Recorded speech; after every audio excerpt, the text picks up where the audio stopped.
Di depan Ria Ricis, Atta Halilintar dan Aurel Hermansyah bertengkar hebat. Ada apa?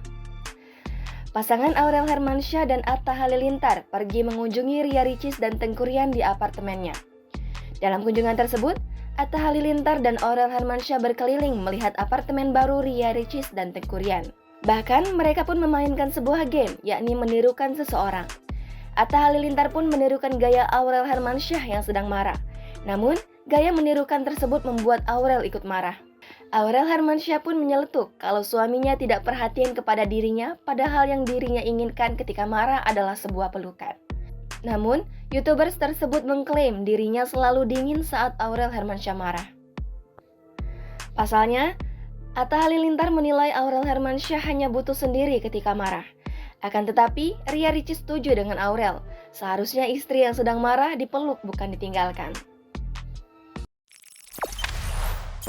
Jangan lupa subscribe, share, komen, dan like ya!